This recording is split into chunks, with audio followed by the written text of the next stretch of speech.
네, 이제 2분기를 맞은 증시에 대해서 전망을 해보는 시간 마련을 했습니다. 오늘 큰 그림 먼저 그려볼 텐데요. SK증권의 최석원 전무 모셨습니다. 어서 오세요. 네, 안녕하십니까. 네, 일단 1분기가 마무리되고 2분기가 출발을 했습니다. 네.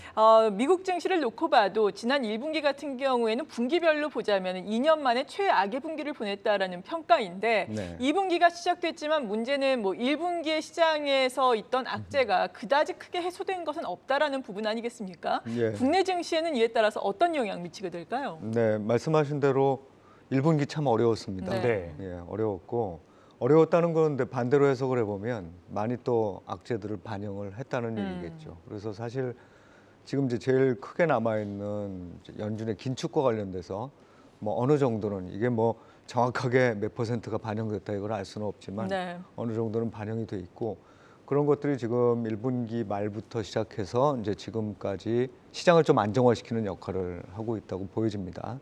이제 다만 말씀하셨던 뭐 전쟁도 마찬가지고 또 결국 핵심은 물가거든요.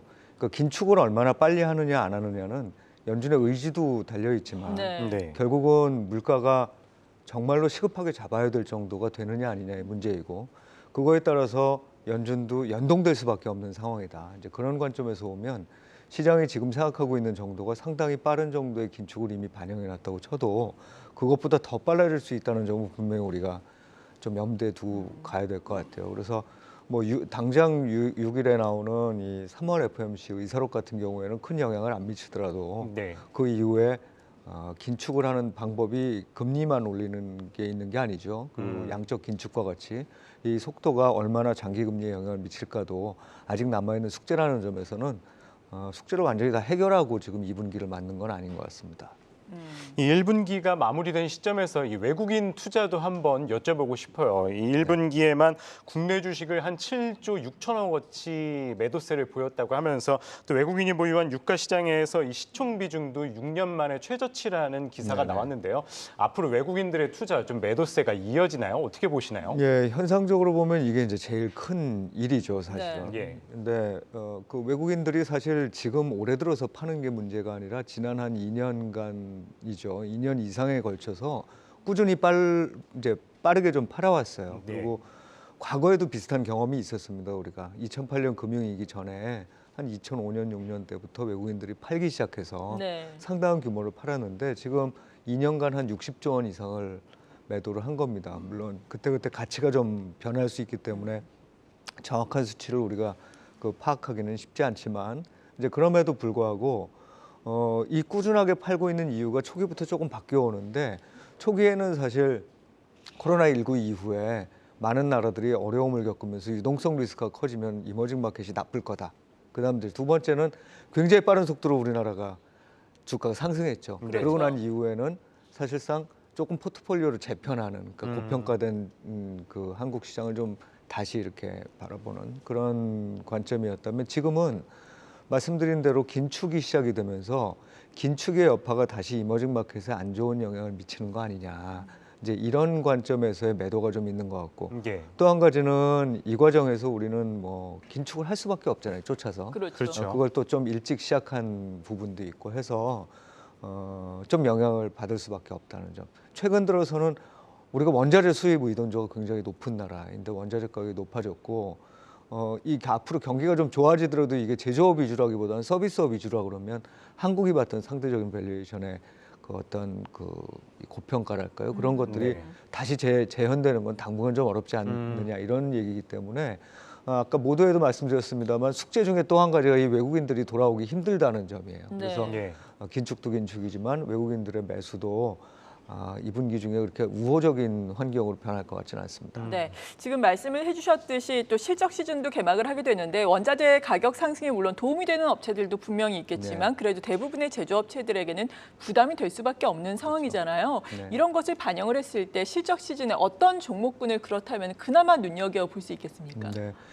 이 에너지 가격을 비롯해서 원자재 가격이 오른다는 얘기는 기업 입장에서 살펴보면 결국은 내 조달 코스트들이 올라가는 거죠. 그러니까 뭔가를 이 조달을 해가지고 그걸 가공해서 만들고 파는 것들이 어떤 기업이나 마찬가지일 텐데 이제 그런 면에서 우리나라의 기업들이 사실은 대부분 에너지를 수입하는 국가에 있는 한계를 또 갖고 있기 때문에 비록 이제 전기라든지 이런 가격들을 좀 이렇게 안정적으로 유지를 네. 시켜주더라도 당연히 영향을 받을 수밖에 없습니다. 그렇죠. 그래서 전반적으로는 안 좋은 거 맞고요. 이제 그럼에도 불구하고 우리가 부지불식간에 그 꼭 써야만 되는 것들이 가격이 어떻더라도 써야만 되는 것들이 있고 또 한 가지는 어떤 기업들 같은 경우에는 성공적으로 그러니까 브랜드력이 높은 데들이겠죠. 네. 네. 그래서 사람들이 가격을 높인다고 하더라도 소비자들이 받아들이면서 그거를 사는 그런 제품들이 있을 거예요. 그래서 사실은 업종별로 보면은 에너지 업종 괜찮죠. 에너지 업종 중에서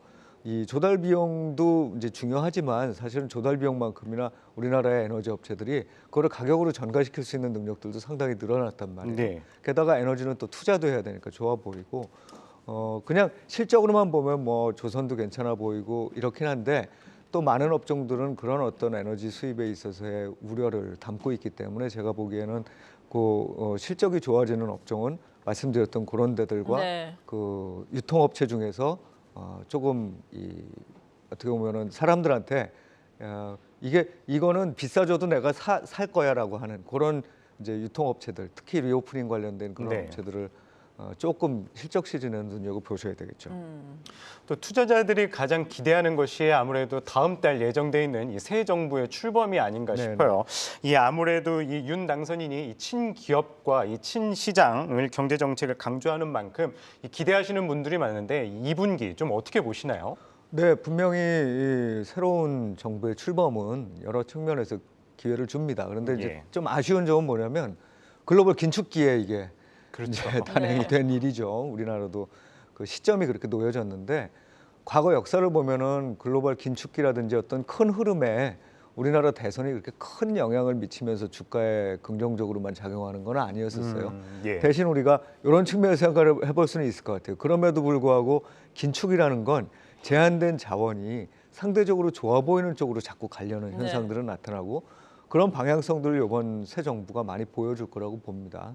친기업적이나 뭐 이런 측면들도 있으나 그것보다는 조금 더 업종별로 봐야 되는데 예를 들면 말씀드렸던 에너지 업종과 관련 중에서도 뭐 원전은 다 아시는 부분이고 제가 네. 보기엔 신재생 에너지도 괜찮아요. 왜냐하면 여러 측면에서 에너지를 늘려야 되는 환경에 놓여 있는 거기 때문에 그러니까 석탄 에너지를 제외한 석유 에너지를 제외한 그런 어떤 의존도를 줄여나가야 된다는 점에서 보면 에너지 부문 전반적으로 좋고 플랫폼은 아주 그 공식적으로 말씀을 하셨죠. 네. 네, 이제 그런 측면도 좋아 보이고 또 전반적으로 보면은 우리나라의 데이터와 관련된 산업들, 근데 데이터라 그러면은 뭐 당연히 AI와 관련된 부분이니까 그런 측면들에 대한 관심들은 계속 아마 시장에 돈이 들어가는 방향 쪽으로 흐를 거다. 그럼 그런 종목들은 좀 대선 이후에 상황을 봐가면서 늘려나가는 게 좋은 방법이겠죠. 네. 그런데 시장 전반적으로 보자면 앞서 말씀해 주신 것처럼 고물가에 따른 긴축에 대한 우려, 거기에다가 최근에는 또 장단기 금리 차도 미국에서 또 역전이 되면서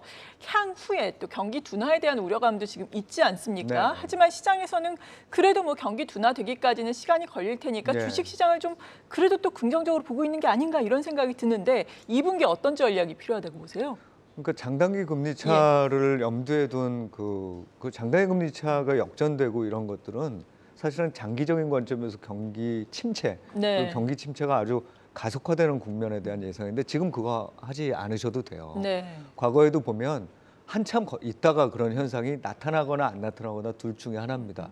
그리고 사실은 그런 현상이 나타나려면 어딘가에 굉장한 과열이나 거품이 끼어 있다는 게 좀 보여야 되는데 네. 지금으로서는 뭐 보이는 부분도 있긴 하지만 경제 전반적으로 그런 버블이 끼어 있다고 보여지진 않아요. 그래서 그거를 염두에 두고 지금부터 너무 막 불안해할 필요는 없다. 다만 지금 상반기는 제가 자꾸 말씀드리는 게 이게 물가가 높은 수준을 계속 유지할 기간이에요. 네. 그리고 예. 그거에 따라서 연준을 비롯한 각국 중앙은행들이 뭔가 대처를 마련해야 되는 시기예요. 근데 이게 지나면서 물가가 좀 내려간다 그러면 저는 올해 하반기 시장은 그래도 상대적으로 낮다고 생각을 하고 있습니다. 그래서 지금 자꾸 이제 그 금리 차에 대한 얘기, 그 장단기 금리 역전에 대한 얘기 많이 하시는데 그건 네. 좀 접어두시고 네. 예. 지금은 어쨌든 그 경기가 확장 국면인데 그거를 확장 국면이기 때문에 나타나는 어떤 물가의 상승 압력을 둔화시키기 위한 노력이 경기와 유동성 두 측면에서 유동성을 빼버린 거니까 네.